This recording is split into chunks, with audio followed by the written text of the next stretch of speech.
How does embracing our mortality lead to living bigger, bolder, and with more purpose? Is talking about death off limits, or does courageously facing our inescapable expiration date lead to discovering what life is really all about? I'm Morgan Motzinger, and this is the PS We Expire podcast. Each week, we'll unpack insights from psychology, neuroscience, and spirituality to equip ourselves with ways to navigate our inner world and relate to others with more courage and authenticity. Grab your sense of humor, your burning questions, or your very favorite existential crisis. It's time to explore the thrilling and challenging limited time offer we call life. My whole life, I number one, never felt like I fit in. And number two, always had to be somebody else or feel like I needed to change who I was because I wasn't complete in some kind of way. So, the journey of confidence started in childhood, just like it does for a lot of people. I know a lot of people can relate to that. And it was in 2022 and, at the time, which not long ago, right? I had been recently diagnosed with depression and anxiety, and I honestly felt like there was just an emptiness. I didn't feel fulfilled. I didn't feel purposeful. I wasn't happy or joyful. And I certainly wasn't grateful at the time. So fast forward, I realized that a lot of the depression and anxiety and things that I had and lack of fulfillment was actually a root cause for me, was a lack of confidence. So I had never really thought about that before. While I had never felt like a super confident person, I never realized it was like the root cause of a lot of these things. And I never really heard somebody talk about that before, right? But for me, it was absolutely a reality. So in 2022, I was at a really low point. I was really depressed and anxious and contemplating, why am I even here on this earth? And I went on a journey of self-discovery, and I didn't know it at the time because I don't think we ever really do, right? That there would be a complete transformation at the end of this tunnel. And I'm really glad I went on this journey. What does that mean that you went on the journey? What did that look like exactly? Yeah, I started by first off realizing that I had some unaddressed things in my life that were holding me back and patterns that I was in. And I started to realize and, kind of put a label on these things, like call these things out, like this is actually happening. And I think that's important, a good start to any journey, because we can't manage what we can't measure, right? So that was important for me to understand these things were there. And then I started with small steps. So I cleaned up my diet. I started eating really healthy. I started exercising regularly, right? I stopped watching negative programs on TV, the news, etc., etc. Started changing my environment, my friends. Are they lifting me up or are they bringing me down? And you start to kind of self-analyze and do these introspective questions enough, and it starts to uncover this path before you. And it really is like a journey in a lot of respects. The thing about life's journey, the road's there. Sometimes it's covered up a little bit, but the road is there. And I think if you just keep walking in the way of purpose, walking in the way of personal development, growth, that over time the road starts to be a little bit more visible, right? Mm-hmm. And I think that's pertinent for anybody, and anybody could benefit from this, but especially if this topic of confidence and personal development and wanting to be better and feel better and more fulfilled appeals to you, I think anybody can relate to that. How does I guess I should ask first of all, like, how do you define confidence? Because there's a lot of external things that look like confidence, but actually people are incredibly insecure. So what would you say is like true, authentic, deep confidence? Well, you hit it on the head. It's authenticity. Hmm. I don't have to be somebody else to be confident. I am completely confident 100% within myself. And that means that I don't buy things to impress other people. I don't brag about unnecessarily materialistic things to other people to try to impress others at all. I don't hold my self-validation based on someone else's opinion of me. And all of that sounds really easy and super elementary until you've tried it. Right. Until you've tried it. And then you realize, oh, yeah, that is really simple advice that's really hard to do. Because this is the human way, right? This is human nature. So to me, authentic confidence is not arrogance. It's not braggadocious. It's pure authenticity and being comfortable in your own skin. And I say the word skin because I don't mean this is just skin deep. This is not surface level, right? So it is being comfortable in your own skin with what you look like, how you present yourself, right? When you walk into a room, how does it feel? So it very much is that, like, other people can feel this. It's a vibration almost, right? It's an energy. But it's through a lens of just leadership and service. So for me, I look at confidence as how I can help other people with it too. How I can teach others to do this and build someone up. Because the other quality of true, authentic confidence is that leadership.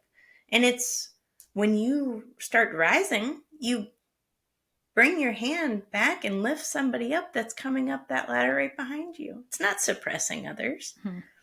It's lifting other people up. And you do this enough, guess what? You can't fake that.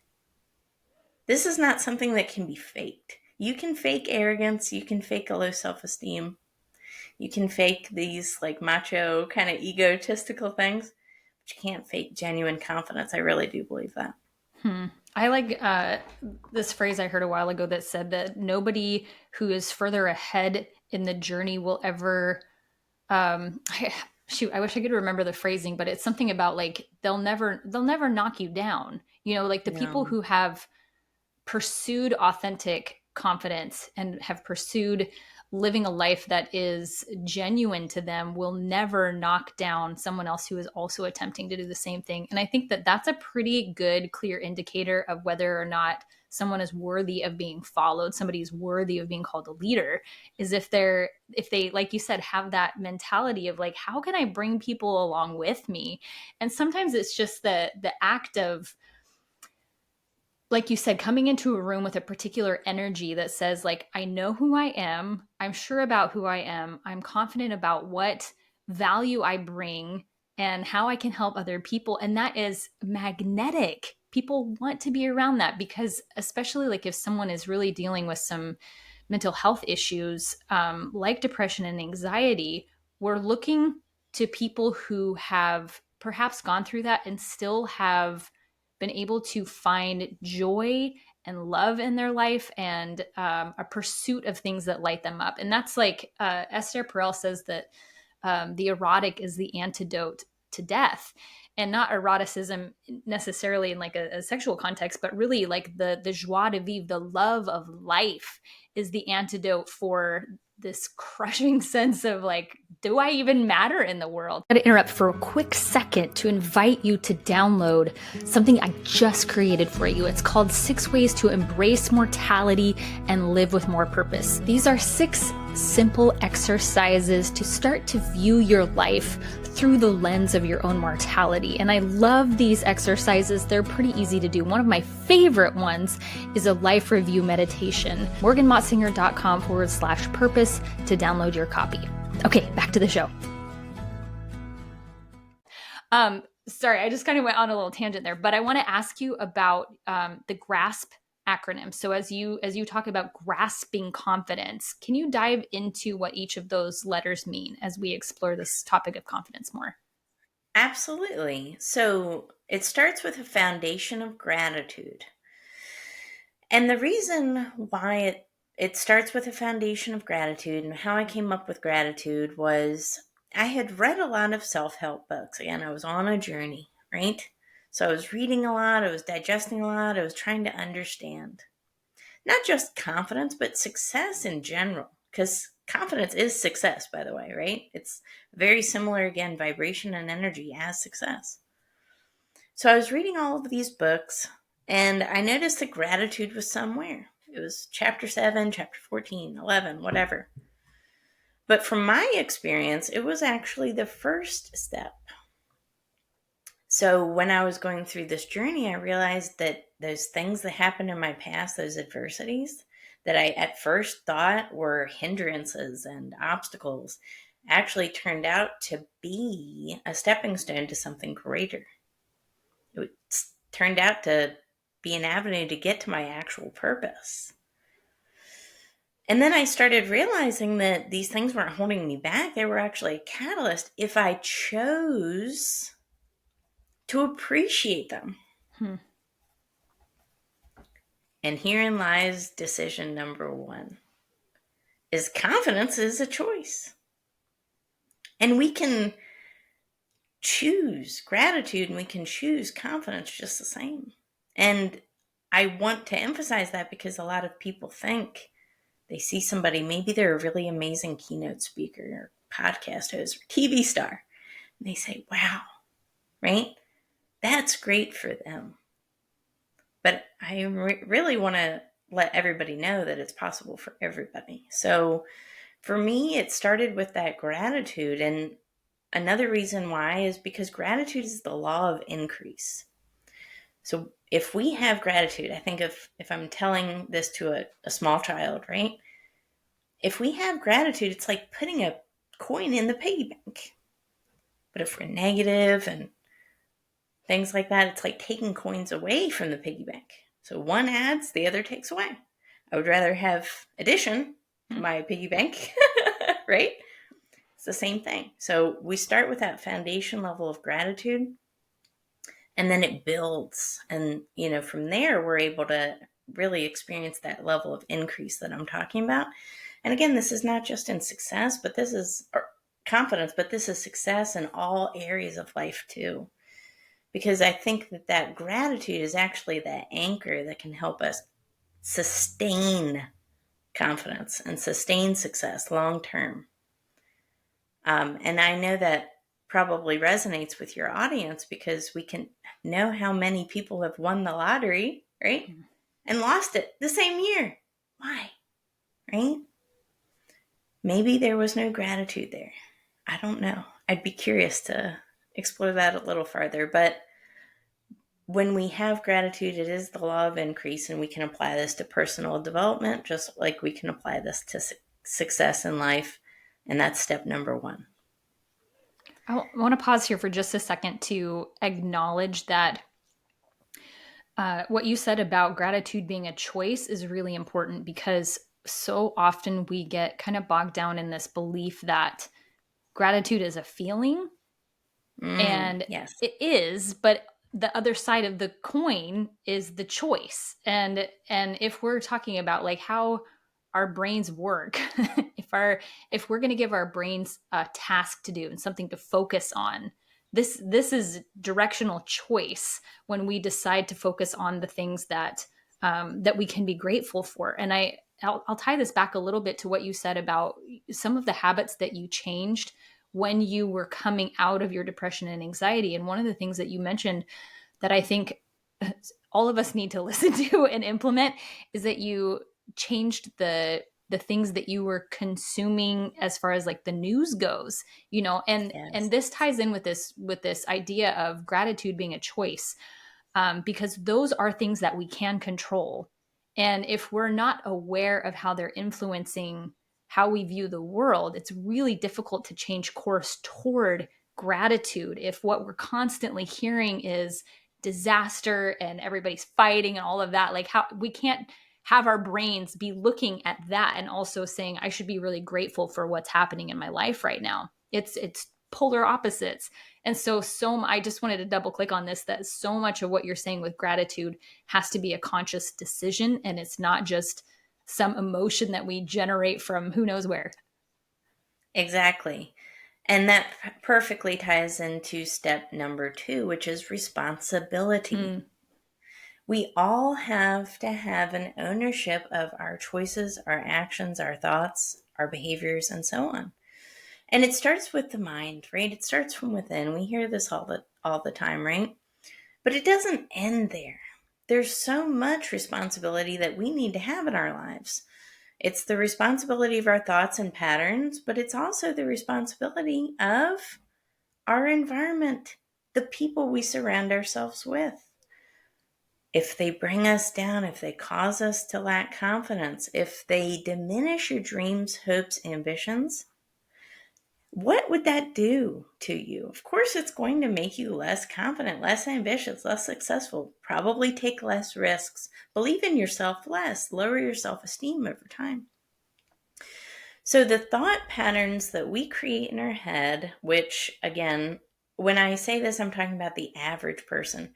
The average person still has 80% or more of their thoughts that are negative every single day. That's the average person. But 95% or so of our thoughts are repetitive thoughts, which means we're repeating negative thoughts like a record player on a record machine all day long constantly. And we're ruminating. And this causes this anxiety. And then that leads us to take less action, which leads us to stay the same, to hang around the same people, to stay in the same spots, to not grow. And all of a sudden we're creating this self-fulfilling prophecy, right? And it's not easy because a lot of us have gone through things in our lives. We've gone through adversities. We've gone through hardships. We've gone through tragedy. But at the end of the day, we always have a choice. And it's that responsibility level that I don't feel like enough people talk about when it comes to building confidence and personal development, because it does start here. And then we couple that internal environment with a positive external environment, and all of a sudden it starts a course toward exponential growth at that point. I think one of the hangups that people have in the conversation about responsibility is there's like this, it almost feels like it's an either or, like either you're responsible for everything or you're responsible for nothing. And as soon as we can find the happy balance where we can recognize the things in our lives that, oh yeah, I didn't cause this, I didn't choose this, I didn't want this.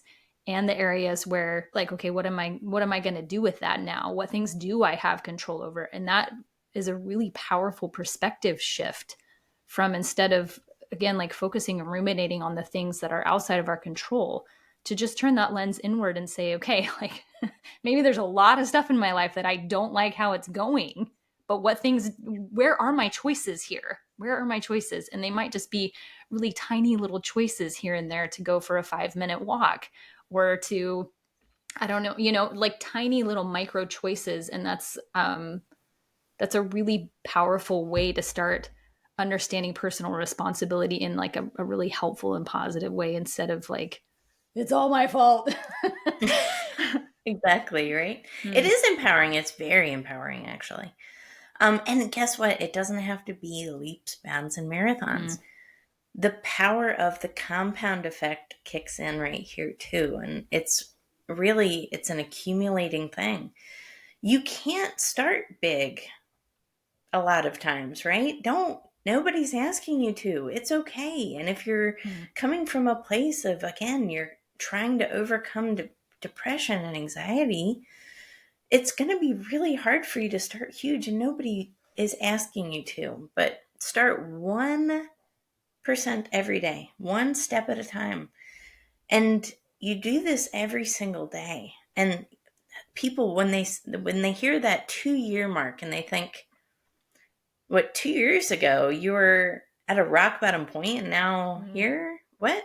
That's like so short. How's that possible? The thing with transformations is it doesn't have to be a long extended period of time. If you're consistent and make it an intentional habit and choice every day, and you do this enough, and this compound effect kicks in, and all of a sudden the interest is growing, right? And people can see it. You're going through this change, right? It doesn't take a caterpillar 5, 10, 20 years to become a butterfly, right? It doesn't.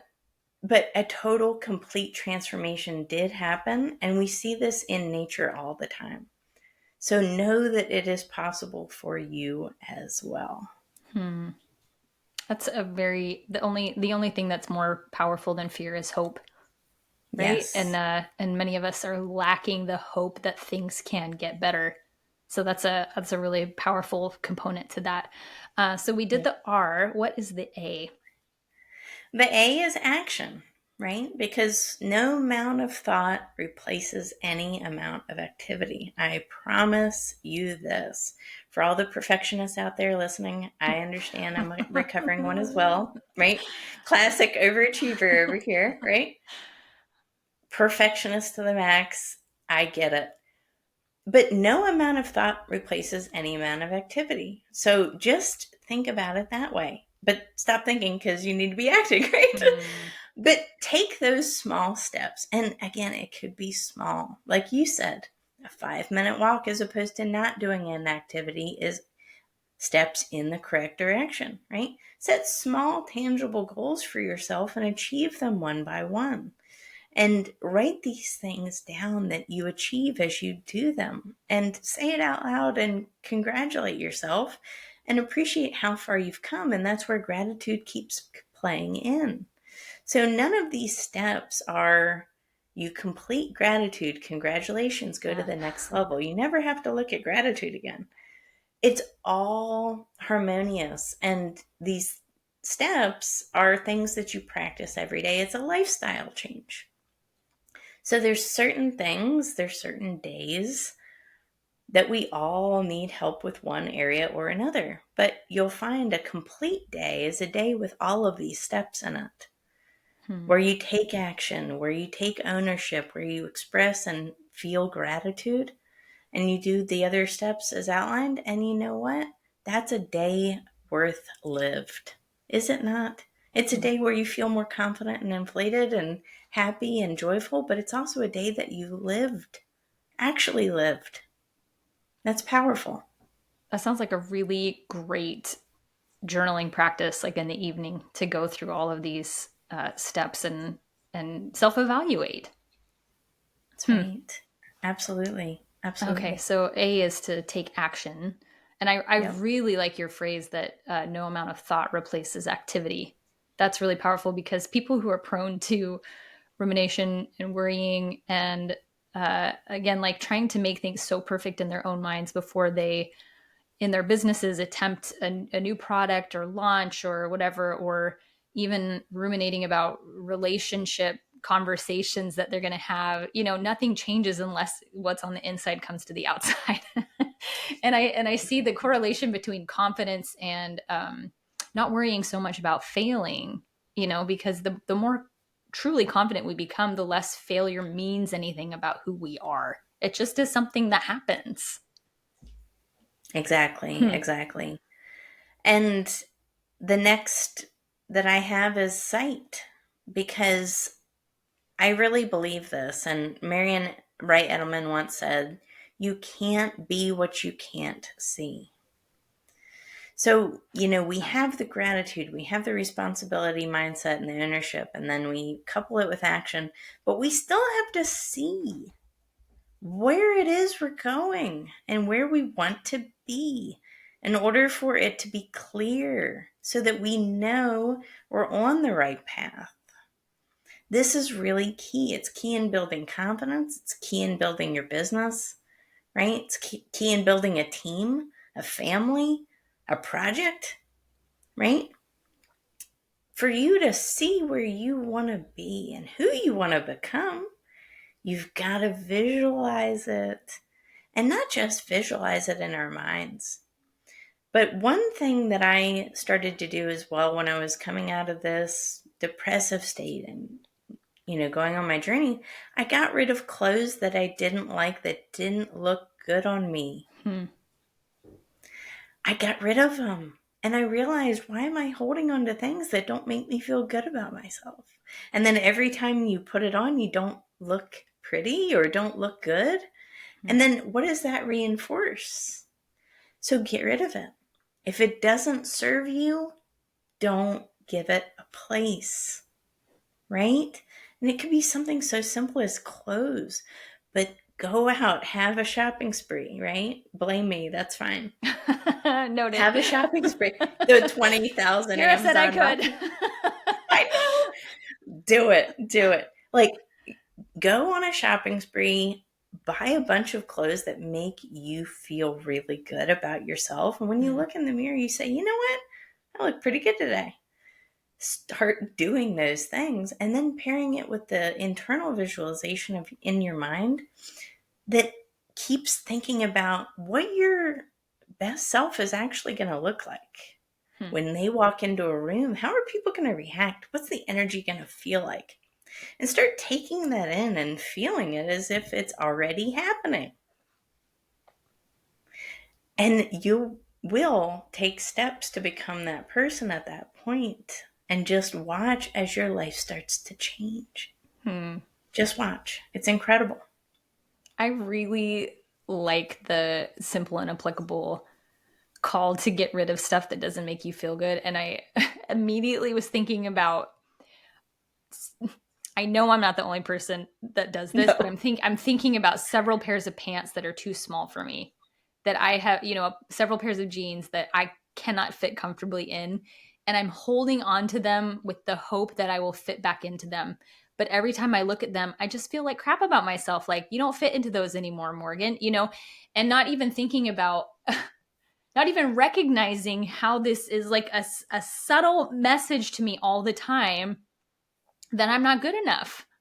And so why would I continue to have these visual reminders around me all the time of any of the ways that I'm not measuring up or ways that I'm quote unquote failing? It's ridiculous. And also it's like, it kind of comes from this like scarcity place too, where I think that if I did get back to that size, that I wouldn't be able to buy pants that fit me. That's ridiculous. It's okay for me to let go of things. Like you said, let go of things that don't serve us anymore, because it really does impact us on a subconscious level much more than we are even aware of. That's really powerful. Yeah. It is. And I've never heard anybody say that.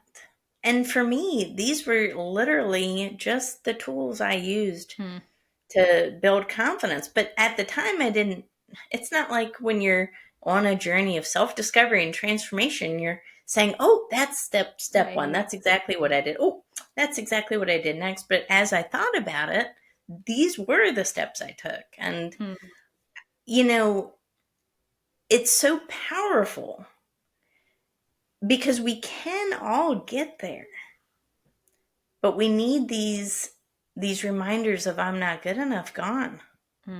And whatever that looks like to you, if it's clothes, if it's friends, if it's boyfriends, if it's colleagues or whatever, if it doesn't make you feel good, we cannot afford a lack of confidence. Somebody that, or something that makes us feel confident.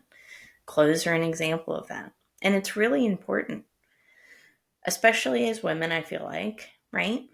But for anybody. So I encourage that, dress your body in things that make you feel really good. How often do we go to the grocery store or out in public and we see people and they're wearing pajamas? It can't be making you feel confident, guys. And it's showing on the outside. And I just want to tell everybody, hey, your clothes, wear them to adorn you. Make sure they make you look good from the inside out. And it's really going to be a big game changer as well. And if there's certain things in your closet that are too small and it makes you feel shameful, get rid of it. Get rid of it. Be gone, right? Be gone. And the last point, the last step of this 5-step method is purpose. So I want to hit on that as well, because I believe that we all have a purpose, that we're all good at certain things, that we all have strengths, that we all have something about us that is a healer for someone else, that's an antidote. I do believe that. I believe that the antidotes for everything out there are right here, right within us. And there's something, someone out there maybe that's listening to this was praying for this right now. Maybe they were praying and saying, right, please, I need more confidence. Where do I even start?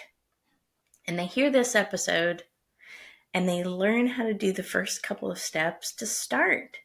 And there's a reason why I'm talking about this topic. It's because it's part of my purpose. And I'm leaning into it, and see, I'm teaching people. And that's the power of it. You don't need something external outside of you to find your purpose. You don't need another degree out there or, these things, external things necessarily to get you farther to your purpose all the time. Sometimes it's just leaning into your strengths and helping other people from your experiences. And that's all I'm doing today. But it's really powerful. And I do believe that each one of us has that purpose. And when we lean into it, that's when we become unstoppably confident, because we realize that when you're aligned with purpose, there is no comparison, because competition doesn't exist. Talk more about that. Talk some more about the false narrative that so many of us subscribe to, that competition is real. Competition is not real. So I have a lot of philosophy on competition. I would love to dive more into this. We think of a body, right? So a human body. I'm a body, you're a body, but we're not one cell organisms. There's about 100 trillion cells in your body and my body, right? But what if one of those cells decided, maybe it's a heart cell. Maybe a heart cell decided I want to be a skin cell. It's not its purpose. It's probably going to go along the rest of its life, right, thinking that's a failure. There is no competition when you're aligned with purpose. And when all of the cells in our bodies align and work in accordance to their strengths, what happens? Well, we're alive. Our heart's beating, our lungs are breathing. We're having a conversation, we're learning together, right? We're touching people's lives. So competition in the body, imagine if that cell, again, decided to be a competitor. It would destroy other cells. Sounds like cancer. What good? Yes, it does sound like cancer. It's an autoimmune disease, right? It's a disease. And, that's what would happen if there was a competitor cell in the body. It would cause a disease. And that's what competition is.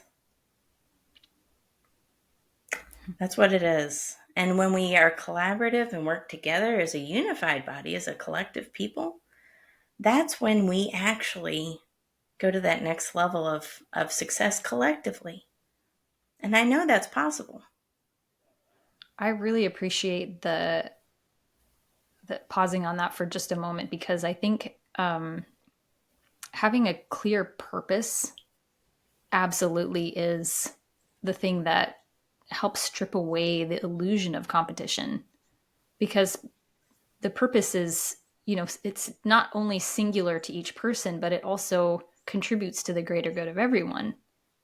And I wrote down earlier, because you mentioned something about how when you were coming out of the depression and anxiety, that one of the things was that you had a clarity of purpose. And I'm wondering if you have practical advice for people who are feeling purposeless, like how Oh, exactly do I find my purpose? And there might be some people who think or feel like I have so many things I'm interested in. How do I dial in on the thing to pursue, the thing that is the capital P purpose? And I have my own ideas about this, but I'll pause them for a moment.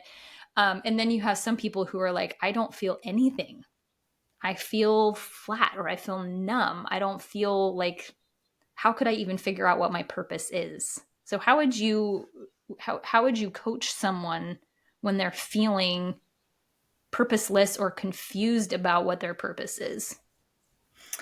first off, it's normal, Hmm. right? So don't panic. Don't think you're defective. Don't think there's something wrong with you. I think that's the first thing people think. There's something wrong with me. And they take it internally, and then that starts to make them feel less confident, less special. The thing about purpose is, too, that, we're literally made out of star stuff. So I just want to say that. I didn't coin that term, that was Carl Sagan, right? But we're made out of star stuff. The iron in our blood, all of the atoms that make up our body, once was in a star. So you have all the potential in the universe already within you now to do anything that you want to do. So step one is just knowing, hey, it's normal if you don't 100% know your purpose. I don't think we're all born enlightened, right? So this is like a journey. Right? It's nothing that, you might know immediately. That's fine. Just know that within you is the power and potential of the universe. So because you're already a star, you can be a star in a different way when you simply start to align things that you enjoy. Start identifying things. What makes you feel alive? For me, it's helping other people, but more specifically, helping other people become the best versions of themselves. Why am I passionate about that? Well, because I was once someone who was struggling with confidence, who had a low self esteem, who didn't believe I had a purpose, who lacked vision and clarity, who all I wanted to do was just fit in until I realized that was not my strength. And the longer I tried to fit in, the more purposeless I felt. So, just like any star in the night sky, right?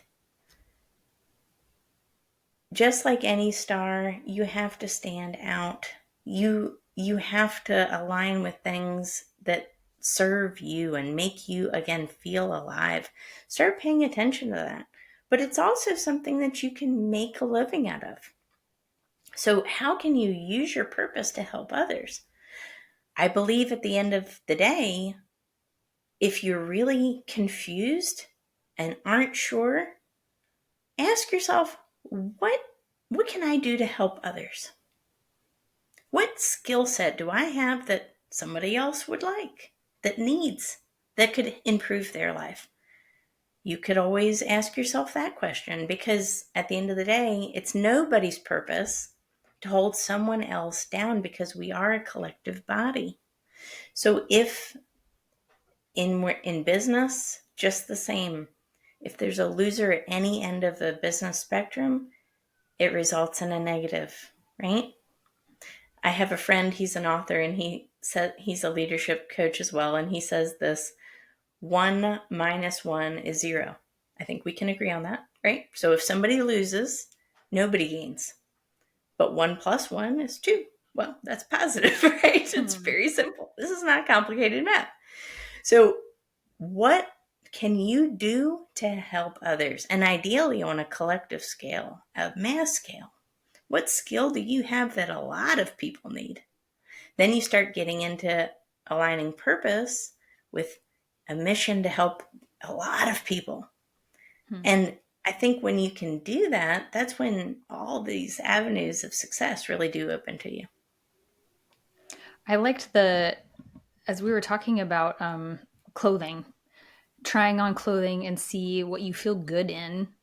That is a perfect metaphor for when we are trying to discover our purpose and learning how to listen to the wisdom of our bodies that tells us, yes, this is for me, is a really powerful skill to develop. Because then as we are asking these questions about like, what am I good at? What do I like to do? What lights me up on a soul level? The more that we can build trust with that part of ourselves, it only can lend itself positively to pursuing our purpose. And I think like I talk to a lot of ambitious women who are very self-motivated and who have ideas about ways that they want to not just grow themselves but grow their impact on the world. And I think that sometimes that can be like a really heavy weight when I think, like how can I do the most good for everybody? And I just want to throw in here a little bit that if you are living your purpose, if you are a living testament of what it means to pursue your joy, to pursue connection, to pursue lifting others up, like that is enough. And it might be that there's a byproduct of a lot of people coming online to learn about how to do that and whatever. But it also is the impact on the inner circle in our lives. It's the impact on our children. It's the impact on our local communities. And so I don't want to miss the importance of confidence, definitely like in a business and success perspective there, but also how that trickles down to future generations and how that contributes to the growth of the collective. That there's nothing wasted by us learning how to be soul driven people. Love that. And you mentioned something that I really want to hit on as well. Confidence is a learned behavior, right? So if you have children at home and you yourself are feeling unconfident, don't you think that they're going to pick up on these things? And what ramifications will that cause?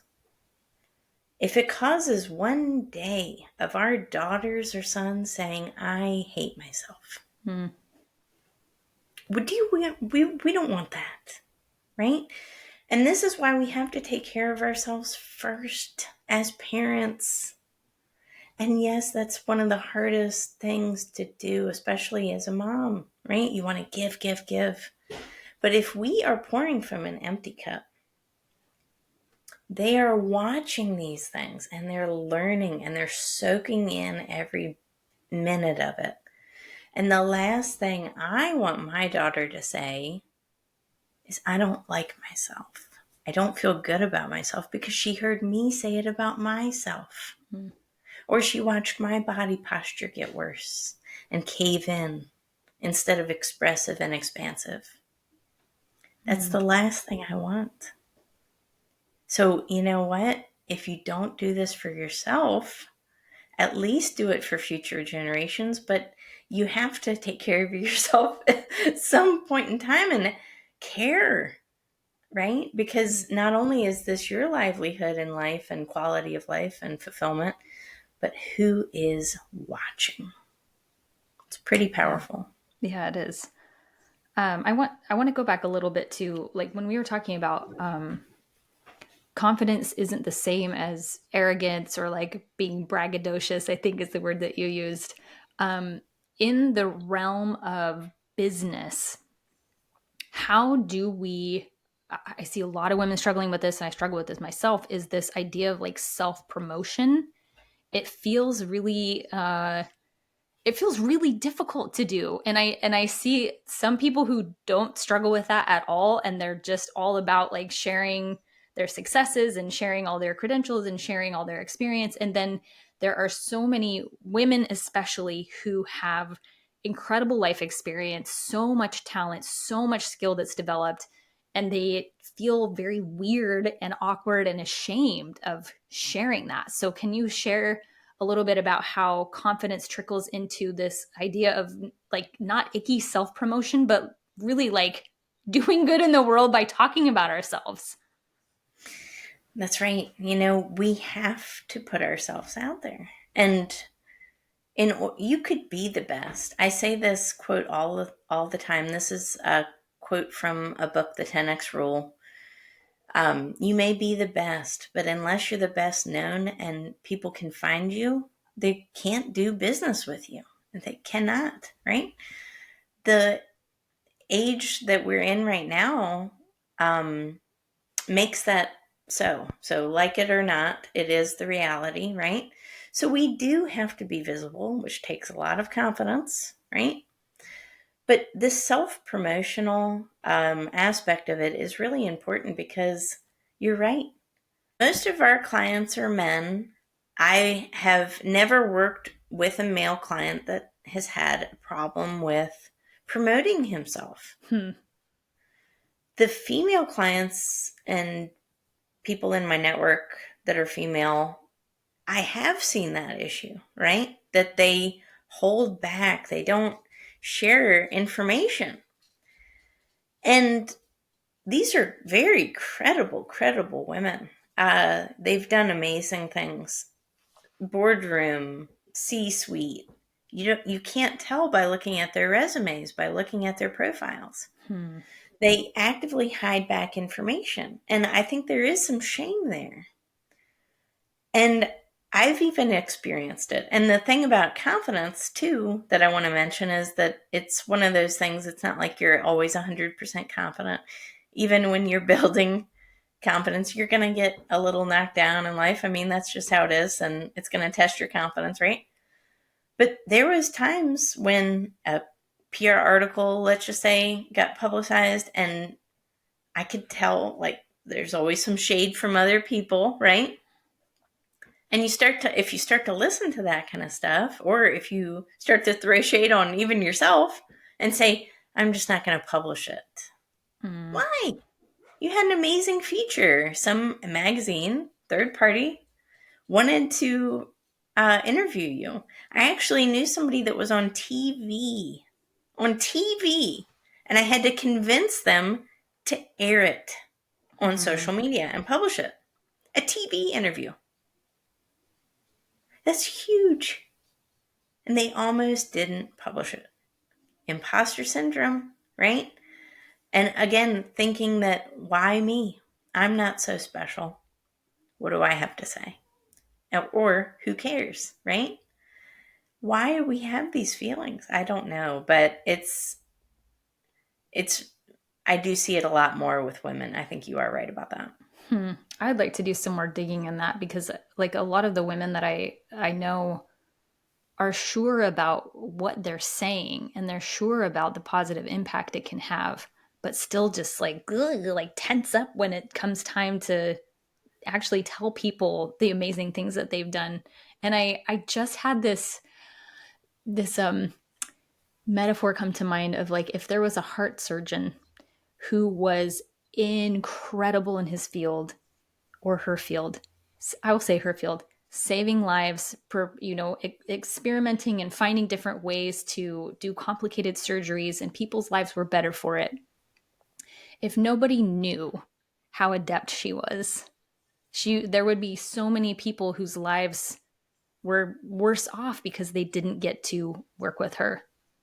And that's, I know like talking about heart surgery maybe makes it feel really obvious, like, well, of course you're doing like really good stuff and of course you should say that, but it's not to say that doing coaching, or like I was an interior designer for a while, like those are not small things because they still contribute to bettering other people's lives. And so it's okay for us to be like, yeah, I'm not a heart surgeon, but I am XYZ, and what I have to contribute is important to somebody.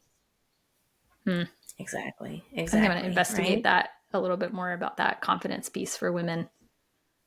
Yeah, I do. I think, for if we're looking at imposter syndrome, just as an example, statistically, the higher we go, so more executives, female executives, have been shown to have imposter syndrome. Well, they're hiring, they've achieved so much and they're higher in their careers, and it's actually quite the opposite. And we have this perception that the more level of increase you get in success, monetarily that it equates to confidence. But again, that's not building genuine confidence, is it? We're letting an external validator, such as a monetary income, determine our self-worth once again. So there's a lot to this, right? This is a lot of uncovering here.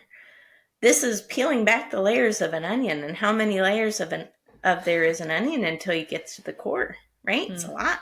This is a lot of unlearned behavior that we have to undergo as we're, going through this personal development journey. But I absolutely see it a lot. And I've interviewed plenty of people at the C-suite level as well, and they've said similar things. One gentleman told me, he said, I'm just waiting for them to figure it out. Oh, man. And yes. And I didn't know what he was talking about. So I said, I'm sorry. Figure who is them and what is it? What out? What? And he said, them. I'm waiting for them to figure it out. And I said, who is them? My boss, the CEO, all these people. And I said, what out? That I don't know what I'm doing. 20 years position as a C-suite CMO. 20 years. And he was waiting for them to figure it out. And a previous conversation or two before, we determined that these were very smart people that he was working for. So I take his first conversation, I take his second statement, and I said, I thought you told me these people were very smart. I did. Then how could they be making a gross miscalculation for 20 years? Because it is a gross miscalculation if you don't know what you're doing to be in a role of leading other people in a company. Yes? So, again, sometimes it takes somebody else to see these blind spots. And that's why this is so powerful, and it can change and transform your life very quickly. Because a conversation or two, when viewed from an alternate perspective, can actually open a door that we didn't even know was closed sometimes. And it teaches that other person, oh, I am whole. Right? And I think that's a big takeaway. Everyone listening, you're whole as you are. It's kind of funny when you said, I'm waiting for them to figure it out. It's so funny. I thought it was going to go a different direction in that I've met a lot of people who are waiting to be discovered, right? They're waiting for someone else to give them the book deal or give them the paid speaking engagement or give them more followers or whatever. And I think what I like about your, I like many things about your acronym of GRASP, but when we start to talk about like the responsibility piece is like you stop waiting for other people, whether it's that they discover you to be less than what you've presented yourself to be, or that you don't know what you're doing, because none of us do, or you're waiting to be discovered for all the amazing things about you. If we can embrace the R in GRASP and stop waiting on other people and start just living into our purpose, developing confidence through the habits, taking action, gratitude, all the things that you mentioned, then we actually start living the lives that we're supposed to live. And we're not on anybody else's timetable, and we're not waiting for anybody else to validate us or whatever, because we become so sure about our purpose. We become so sure of what it is like to live a purposeful life where your soul is lit up. It doesn't really matter all the additional input then, because you know that you're on the right track. That's powerful. Oh, you're speaking my language. Because, you can wait for someone forever. Yeah, absolutely, until the end of time. Guess what? You make that choice. And opportunities come at us all the time. How many times do we say no? And here's another thing that with women, do we self-exclude? And I talk about this a lot with women, especially Because how many meetings do we go where we don't raise our hand? How many meetings do we go where we don't speak up at all? And we're the scribe of the meeting and taking notes and not sharing our voice, right? We're self-excluding. How many podcast opportunities have people reached out to us to be a guest on and we've said no? Or speaking opportunities, or how many things like this come at us all the time and we say no. And part of the reason we say no is why? Is that an imposter syndrome kicking in? Is that a limiting belief, right? Because they happen to all of us and they hold everybody back to a certain extent, right? But you have to identify these things in these blocks, right? And take ownership. It's really important to do that. And until we're willing to identify, manage, and measure and take ownership of these things, it's going to continue to be this cyclical thing where we're just in a cycle and stuck and we feel like we're stuck, right? But absolutely take ownership, take charge. If you want to be seen, be seen. If you want to be heard, be heard. Let your voice be heard, right? But you have to put that initiative in and take that action, or else nobody's going to pay attention. It's up to you. That's pretty powerful, right? Yeah, it is. And I think that what comes to mind is your S, the site, because historically and systematically, women have been punished for putting themselves out there. They've been, they've been excluded by the way that the systems are set up. And so this is why the S is so important. One of the reasons why the S is so important in this acronym is because when we see other women breaking the molds, breaking through the ceilings, being the ones to say, actually, I'm not taking notes in this meeting because I am, somebody else can take notes, someone else can get the coffee. And it takes a lot of courage on top of the confidence to be able to start doing things differently when, historically women have been punished for doing that. So I do think I just want to acknowledge there's an extra, I wouldn't say barrier, but there's an extra layer of historical realities that come with women who are pursuing becoming more confident. And that perhaps is one of the components to why male clients are not struggling so much with showing all of their credentials, and women do struggle with that. And so hopefully, I mean, I've seen this, but hopefully the tide continues to change where there is more, not just external equity, but internal equity as we recognize the strengths and gifts of other people, and that we don't live in so much fear and competition. And if there's more for you, that means there's less for me. That's such a load of BS. There's enough to go around. And so the sooner that we can embrace this and be the ones who are confident enough to pull other people along, it's just going to get better and better from here. It's really the only way to live, right? So again, this is not just the keys to learning how to be more confident. This is just the keys to living a better life.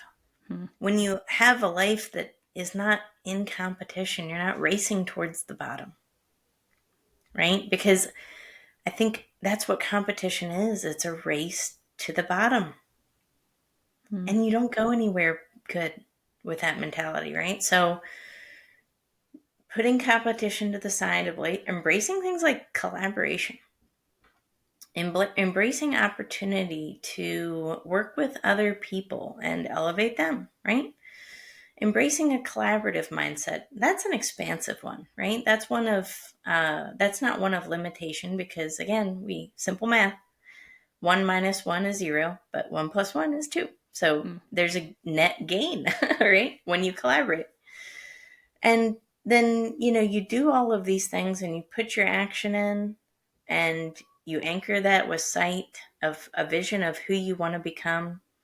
And you're grateful along the way for the lessons learned, the obstacles, the adversities, all of it. And you realize it's who it made you today.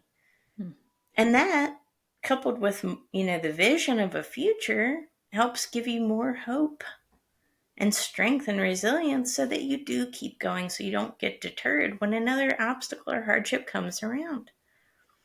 Because it will, and that's okay. It's life, right? We can't change and control these things. Things like this happen, and this all prepares you for when they do, right? So that you don't get knocked down and stay to the ground for 10 years. So that you can get up and keep pushing and living and moving. And then again, collaborating and being aligned with your purpose and working with others to further their purpose along, all of a sudden you're amplifying purpose, right? And your small ripple effect that was once a small drop in a pond, coupled with someone else's ripple effect that was once a small drop in the pond, amplifies, right? And we know this. This is physics. And I like to talk about combining science and personal development because it is a science. We know that if two wavelengths that are the same, when they come together, what do? They amplify each other. So it's literally, it's an energetic vibration. And it's one of expanse. It's one of abundance. It's not one of scarcity because it's amplified. And that's why gratitude is the law of increase.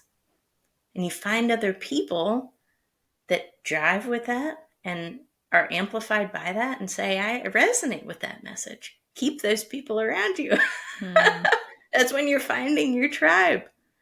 And all of a sudden you work together and you amplify each other. And that's how the world becomes a better place. I love that so much. And I think that that's a great message for us to stop on. Thank you for collaborating with me on this podcast episode. And is there, I'll put, of course, all of your contact information in the episode notes, but I would love to know if there's any parting words that you would like to share, whether it's about confidence or purpose or anything like that, if anything comes to mind. Yes, absolutely. I will say this. There is no comparison. There is none. You're perfect as you are. Each one of us is a snowflake, truly, truly. That may sound cliche, but it's the honest truth. The odds of each of us being born is not 1 in 400, not 1 in 400,000 or million. It's 1 in 400 billion, right? So what is that? 4 with 17 zeros? It's 17 zeros. It's a lot of math today for a personal development show, but no, for sure, right? It's like 17 zeros. It's a lot. So your ancestors survived famines and disasters and catastrophes and war and untold hardships, disease, right? The Black Plague. And here you are with a beating heart in your chest and lungs full of air, which means you have a purpose because all of history has conspired to bring you to this point. So act like it. And be confident because you deserve it. I love that. Thank you. Thank you for joining me today. And for all of my listeners, before we go, P.S. We expire.